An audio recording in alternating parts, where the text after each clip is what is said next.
magbilang ko. Okay na. Ito guys. Ito ngayon ang ulam namin guys. Gatang langka na with crab.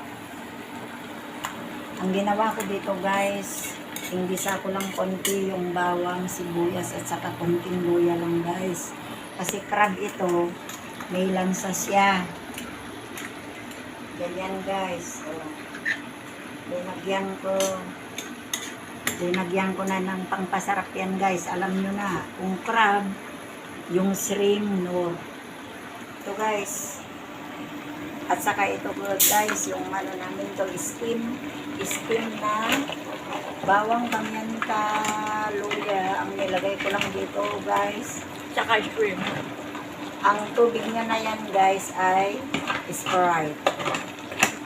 Ito na guys. Ito ang nilagay ko guys. Hindi ko nilagay lahat kasi hindi nila alam ang lumangoy guys. Kaya hindi ko na ilagay lahat dito guys. Hanggang dyan lang. Bakit mo? O, tingnan nyo guys. O, hanggang ganyan lang ang Sprite niya guys. Masarap na yan guys. Tapos pag naluto guys, isasaw-saw namin dito na naman. Ito guys, ang pang-sawsawan namin. Bawang, suka, sili, at patis. Pag maluto ang steam namin guys. Ito guys, iluto ko hanggang mawala yung gata niya guys. Kami ano pa siya. Ito na ngayon guys, ang ulam namin ngayon. Naggisa lang ako guys ng pechay para sa mga bata kasi manghang ito guys. Ayaw nila ang crab. Kaya ito lang. Sa amin lang ito guys. Maglukbang na lang kami guys.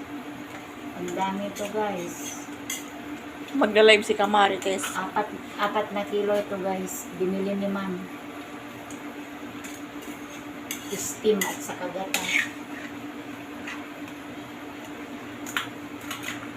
Subukan nyo guys. Kasi dyan sa mga probinsya, mura lang guys ang crab dito sa Maynila. Mahal.